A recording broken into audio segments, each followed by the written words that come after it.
Aleluia, graça e a paz, amém, irmãos? Quantos estão felizes com o Senhor Jesus nessa noite? Aleluia, já estamos há 2 semanas numa série de mensagens falando sobre a cruz de Cristo, né?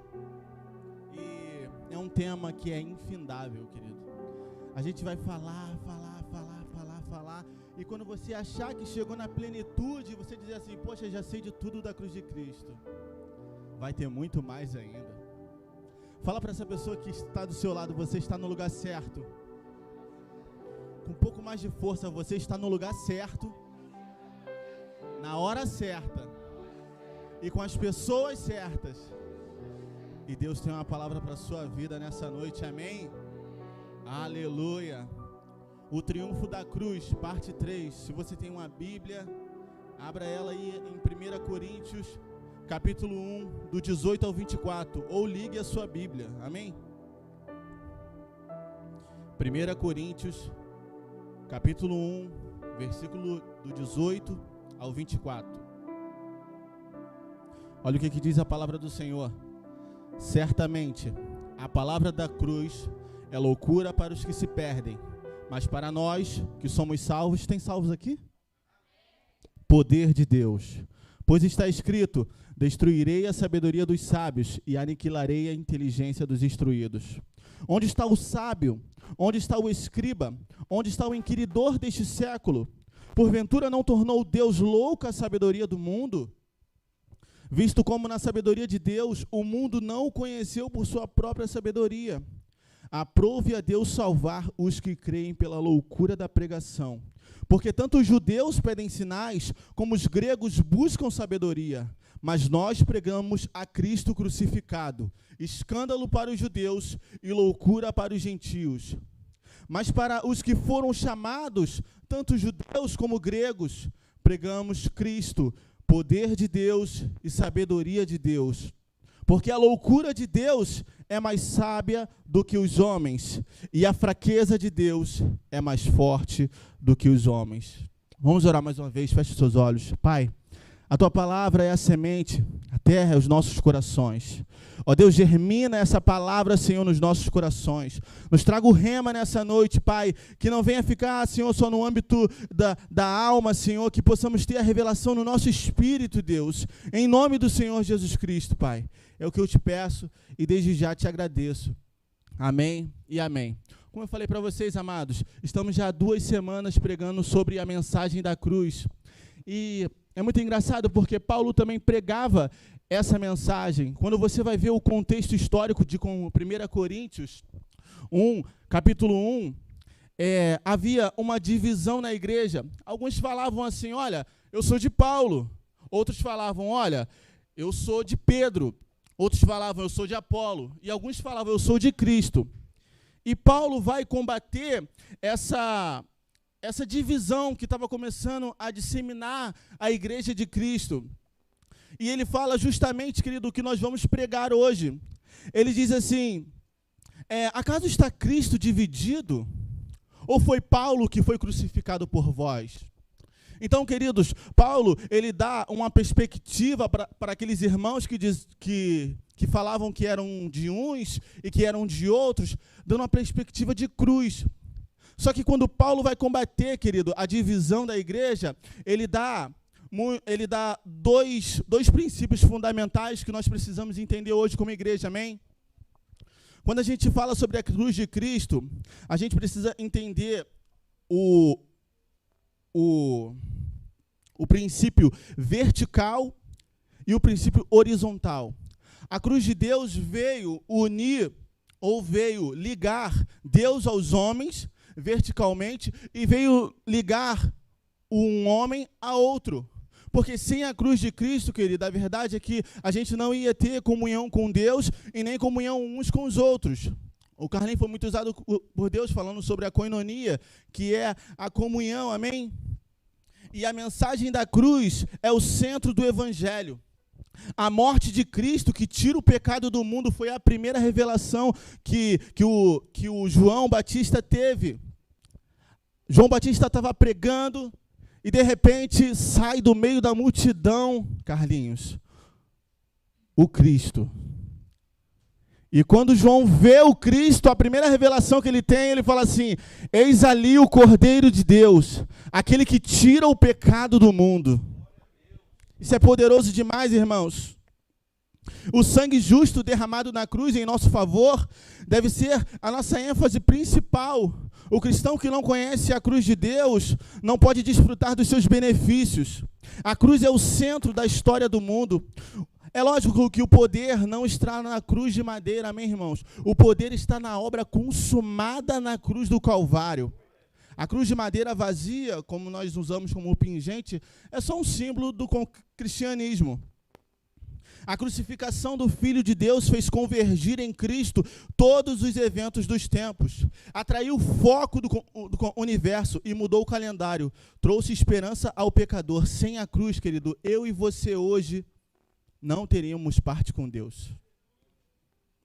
Sem a cruz, não teríamos parte com Deus hoje.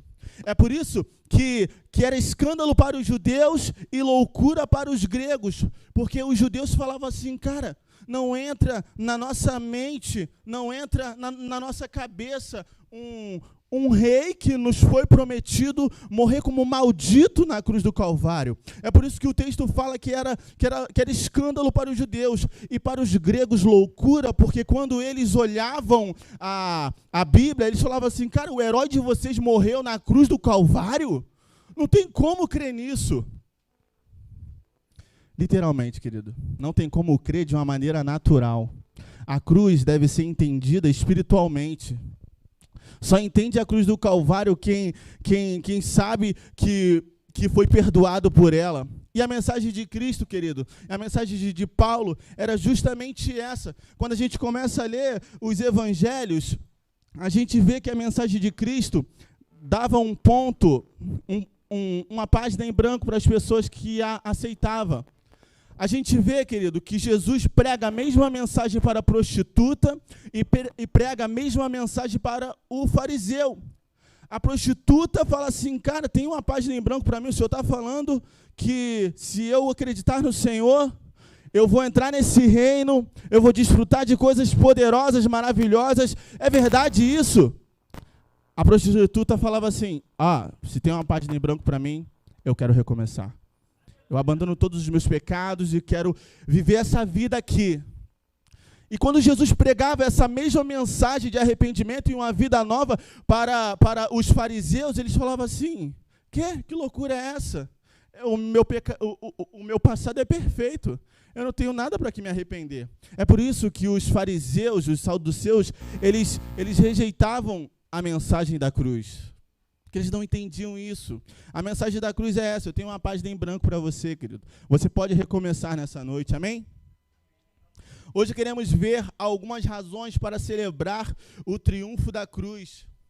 Primeiro, a primeira revelação, querido, é que a cruz nos deu acesso a Deus. A cruz nos deu acesso a Deus. Você sabe, querido, que no Antigo Testamento havia um lugar chamado tabernáculo móvel. Foi a primeira habitação de Deus. E o tabernáculo, querido, ele era constituído de 3 partes: o átrio, o lugar santo e o santíssimo lugar.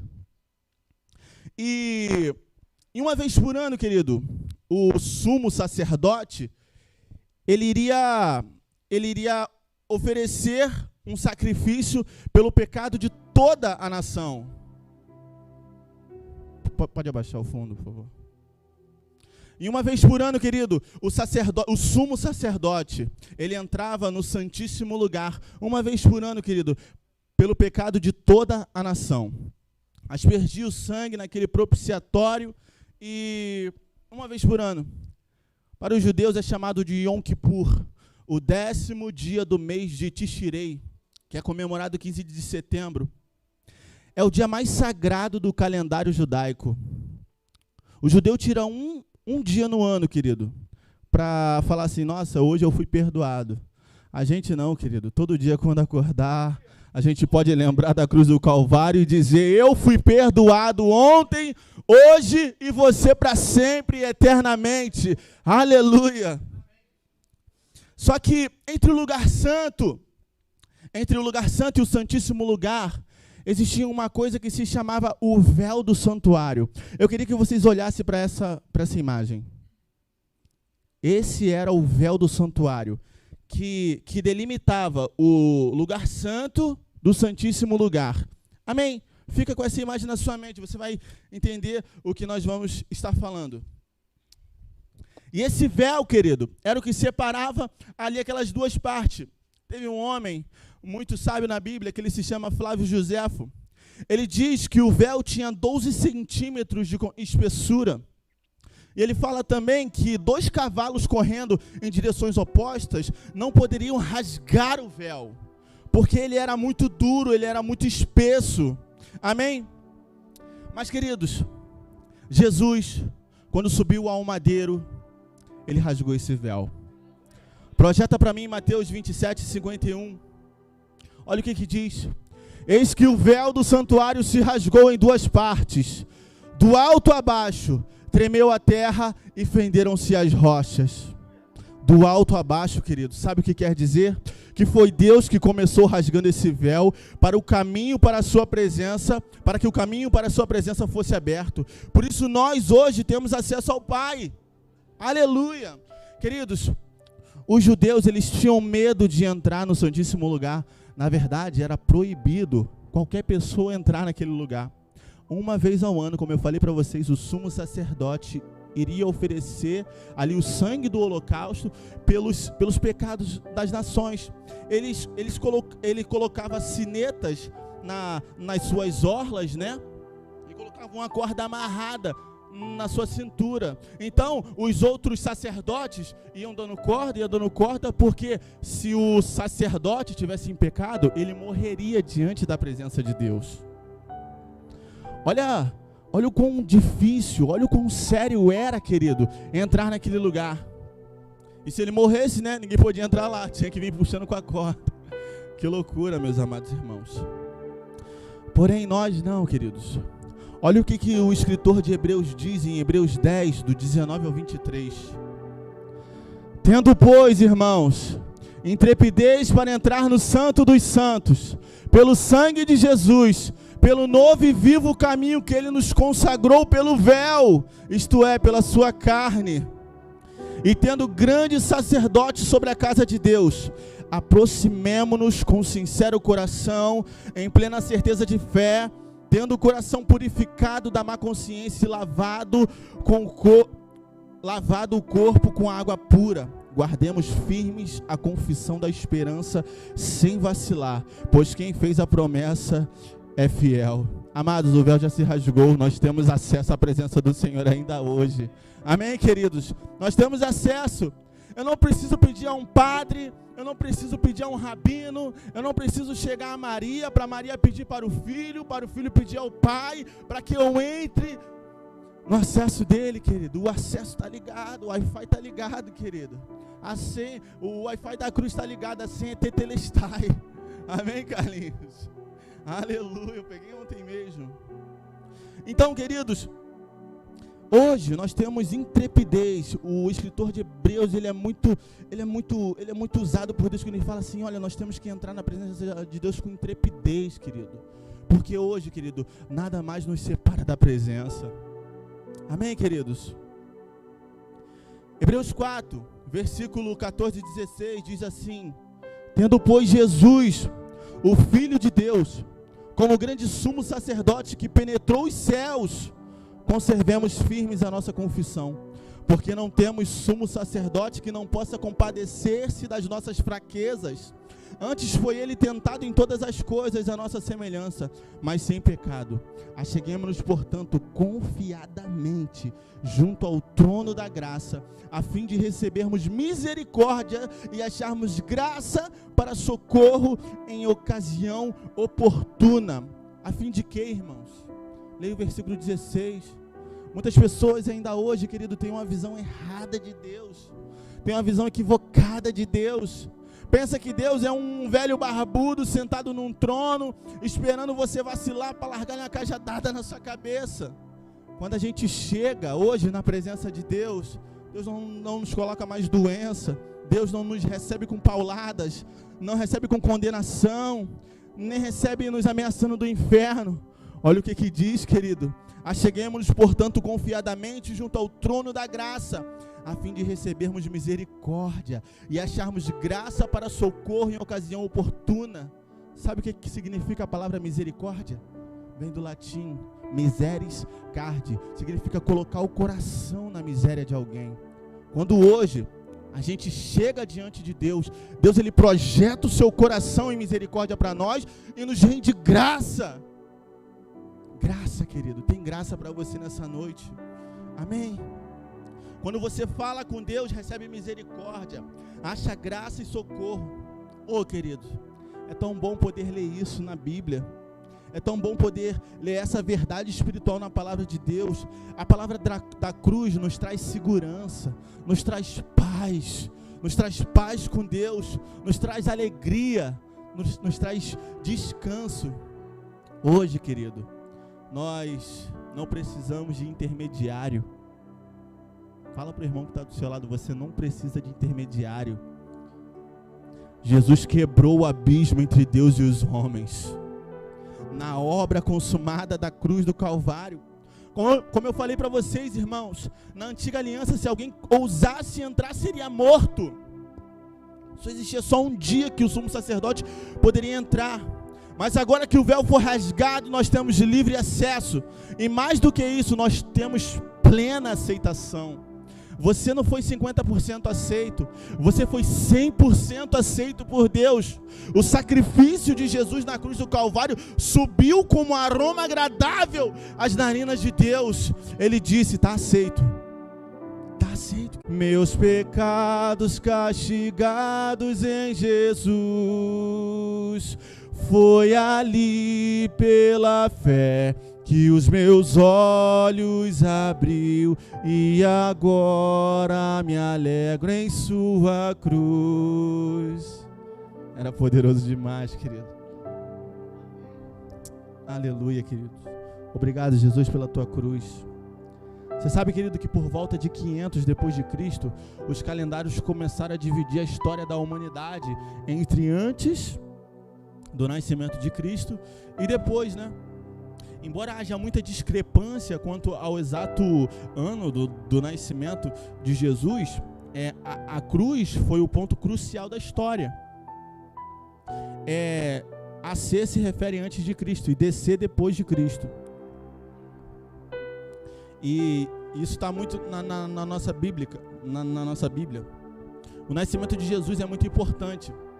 É importante lembrar e comemorar, mas o evento mais significativo é a sua morte e ressurreição. Jesus veio à Terra com a missão de redimir a humanidade, e a sua morte marcou a conclusão. Tendo cumprido a sua missão, a morte não poderia mantê-lo na sepultura. O dador da vida triunfou sobre a morte, quebrou o poder do pecado e satisfez a justiça de Deus. Porque, queridos, quando a gente olha para o Antigo Testamento e a gente vê aquele monte de sacrifícios, Deus muitas das vezes pesando sua mão no povo que era desobediente, no povo que não ouvia a sua mensagem, no povo que não obedecia os seus preceitos, a gente pode até olhar com um olhar um pouco de indiferença para Deus. Mas sabe qual era o problema do Antigo Testamento? A ira de Deus. A ira de Deus era o grande problema do Antigo Testamento. Porque tudo se resumia a isso. As pessoas iriam ofertar, por quê? Pelo pecado. Para quê? Para que a ira não caísse sobre eles. As pessoas iriam fazer alguma coisa no templo, por quê? Com medo de Deus, por causa senão a ira do Senhor iria naquela nação. Mas só, querido, que na cruz do Calvário Jesus aceitou a oferta agradável de Deus aceitou a oferta agradável de Jesus. Obrigado, Senhor. E a quarta revelação é que na cruz nós fomos redimidos da pobreza. Eu já poderia ir embora para casa só com isso aqui. Na cruz nós fomos redimidos da pobreza. A verdade é que a cruz nos deu acesso à herança. Quantos são de Cristo aqui? Olha o que diz lá em Gálatas 3:29. E se sois de Cristo, também sois descendentes de Abraão e herdeiros segundo a promessa. Sabe, querido, muita pessoa vai para Jerusalém, e lá, pastor, em Jerusalém, tem pessoas que trabalham com árvores genealógicas. Então, você dá o seu nome para essas pessoas, as pessoas vão buscando, pegando o seu sobrenome, e sempre tem lá um judeuzinho na família, lá no final, né? A pessoa, agora sim, agora a herança de Abraão está sobre as minhas vidas, está sobre a minha vida. Mas isso é bobeira, querida. A herança de Abraão está só para aqueles que creem. Se você crê, você foi colocado na promessa de Abraão, querido. Isso é poderoso demais, amados. Outro texto também, que na caminhada, ao longo da caminhada, eu meditei muito nele, e eu falei, pai, eu quero entrar na revelação desse texto. Teve um dia, querido, que há 2 anos e meio atrás, eu aceitei o desafio de fazer o seminário. Só que quando eu aceitei o desafio de fazer o seminário, eu não tinha um no bolso. Quem me mantinha era a igreja. Eu falei assim, Deus, como é que eu vou fazer esse seminário, pai? Eu falei, Senhor, foi o Senhor que colocou esse sonho no meu coração. E é o Senhor que vai bancar isso. Aí, queridos, eu não conhecia ninguém na videira, né? Há 2 anos atrás. E um dia eu fui num evento lá, e um pastor que nunca me viu, gente, nunca me viu, ele falou assim, você vai fazer o que sábado de manhã? Eu falei, não vou fazer nada. Aí ele, você pode chegar aqui 7 horas da manhã? Gente, sem brincadeira nenhuma. Eu falei, tá bom, posso. Aí tá bom, gente, eu fui 7 horas da manhã todo arrumado, pensando que eu ia ir para uma capacitação, que eu ia ir para uma imersão, hein, Vitão? Fui todo arrumadinho. Aí ele, caraca, você tá arrumado? Eu falei, tô pronto aí, pastor, o que é que o senhor quer de mim? Não, é o que eu ia te pedir pra tu me ajudar a bater uns traços de massa ali. Eu falei, aleluia, já fui tirando a roupa já, irmão. E eu fiquei ali 7, 8, 9, 10, 11, 12, eu fui até 8 horas da noite, né? Ele teve que sair, aí voltou, aí ele, caraca, você ainda tá aqui, rapaz? Aí ele falou assim, eu falei, tô, pastor, não tô aí, tô só acabando aqui esse contrapiso aqui, né? Tava só ajudando, só como ajudante. Aí ele, poxa, cara, caraca, eu nunca te conhecia, hein? Senti no espírito de te chamar pra ajudar aqui nessa obra. Eu falei, quer saber, mano? Vou pagar o teu primeiro mês de seminário. Aí ele viu que eu fiquei meio que abalado, né? Aí ele, por que você ficou assim? Aí eu falei, porque eu vou começar o seminário na segunda-feira e eu não tinha o dinheiro da parcela. E o Senhor me abençoou. Aí ele falou assim, você está passando por dificuldades? Eu falei, não. Como? Bebo, tenho roubo, não estou passando por dificuldade. Mas eu estava. Aí ele falou assim, posso te dar um ensinamento? Aí ele falou, pode. Aí ele falou a história dele, falou que era muito pobre, Jesus foi projetando ele, foi enriquecendo ele. Ele falou, vou te falar um texto que você precisa meditar nele todo dia.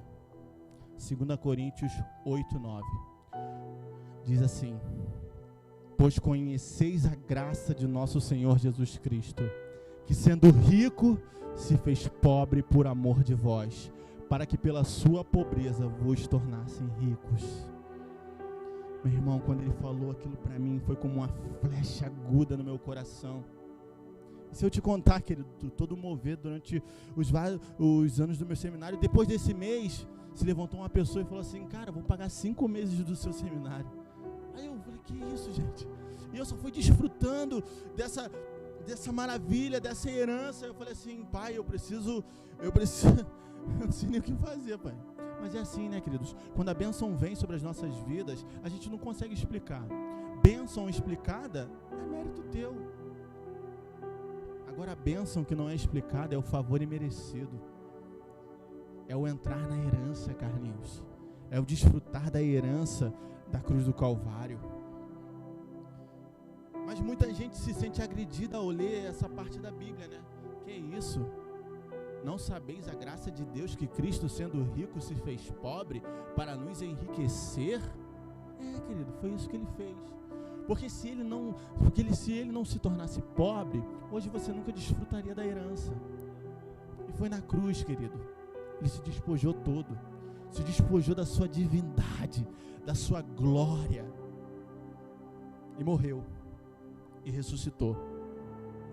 A obra consumada da cruz nos redimiu da miséria e da pobreza. Por isso, o mais comum é você ver que toda pessoa, depois que se converte a Cristo, ela começa a ficar um pouco melhor de grana. Vocês já viram isso? Gente, a pessoa fica até mais bonita, gente. Gente, sem brincadeira nenhuma. Há uns 2 anos atrás, vocês eram muito feios, cara. Desculpa, tô brincando. Mas sério, vocês vão ficando mais bonito, mais rico. Olha só, uma pesquisa aponta que uma criança... Não ri não, Xanão. Uma pesquisa aponta que uma criança, quando nasce no lar de cristãos, essa criança vai ser muito mais rica que o pai e que a mãe. Vocês acreditam nisso, gente? O filho de vocês vão ter mais posse que vocês. A descendência de vocês vão ter mais posse que vocês. Isso por causa da cruz do Calvário. A cruz nos deu acesso a essa herança. Aleluia, poderoso demais. Alguns irmãos ficam se perguntando, mas cara, eu não consigo entender isso. Eu falei, cara, você não tem que entender. Você tem que ter revelação. É tudo por revelação. Mas a Bíblia responde essa questão, querido. Está lá em Deuteronômio 8:18. Diz assim: antes te lembrarás do Senhor teu Deus, porque Ele é o que te dá força para adquirires riquezas, para confirmar sua aliança, que sob juramento prometeu a teus pais, como hoje se vê.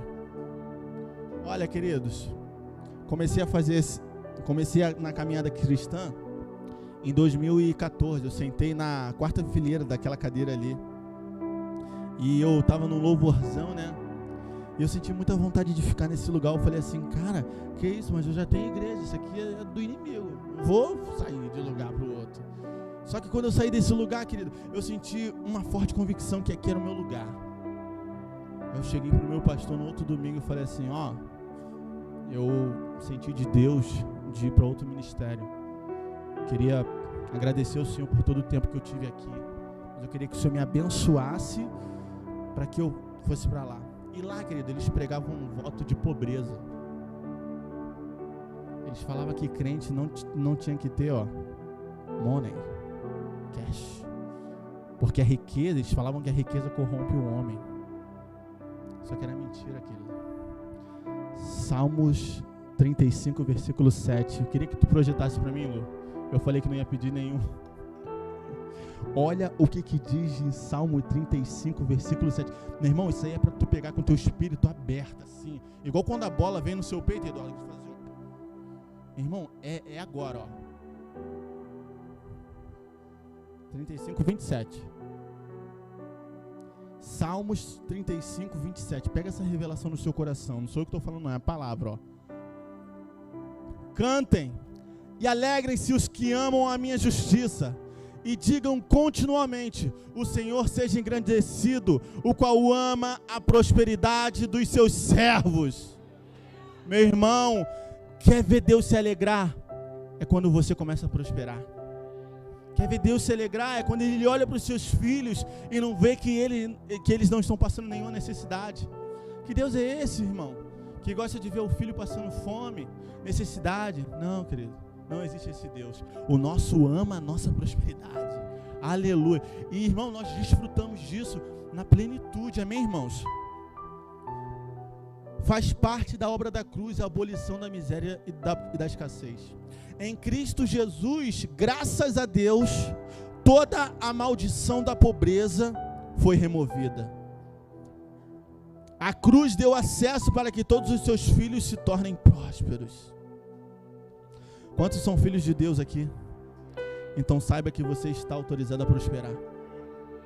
Aleluia, querido. Eu quero concluir dizendo que sem a cruz de Cristo, onde estaríamos hoje?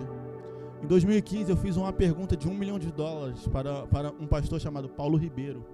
Eu falei assim, pastor Paulo, eu era novo na fé, né? Eu falei assim, o que aconteceria na humanidade sem a cruz de Cristo?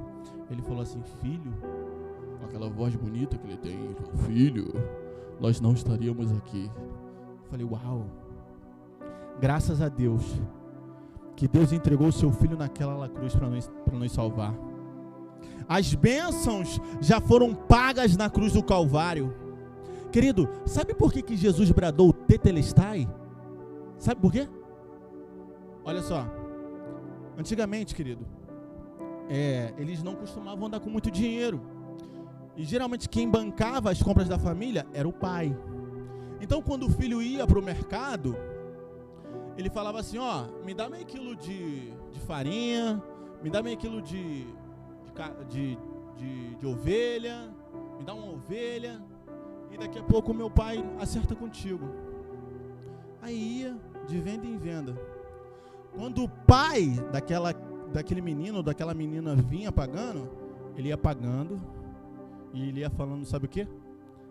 Tetelestai, tetelestai, tetelestai, tetelestai, tá pago. Tá pago. Por isso que o Senhor Jesus bradou naquela cruz, tetelestai. Tá pago, querido. Toda dívida foi paga na cruz do Calvário. Quando alguém te apresentar alguma conta, fala assim, isso aí tá pago, rapaz. Deus pagou. Aleluia. A cruz é a nossa vitória, irmãos. Na cruz nós fomos gerados por Deus. A gente era degenerado pelo pecado, mas a cruz nos regenerou. Ame e proclame, porque a mensagem da cruz é loucura para os que se perdem, mas para nós que somos salvos é o poder de Deus. É o poder de Deus. A obra consumada da cruz nos trouxe paz. Na primeira semana, a cruz deu fim à autoridade do inimigo. A cruz, na obra consumada, o Senhor nos deu saúde. Na obra consumada, o Senhor nos tornou filhos de Deus. Na segunda semana, aprendemos que a obra consumada completou o plano da salvação. Vencemos o diabo. Deu-se fim à maldição da lei. E hoje nós aprendemos que a cruz nos deu acesso a Deus. A cruz nos tirou toda a rejeição. A cruz nos tirou o medo da morte. A cruz nos tirou da pobreza e da miséria. E por último, a cruz nos revelou a graça de Deus. E eu quero agradecer a minha rica oportunidade.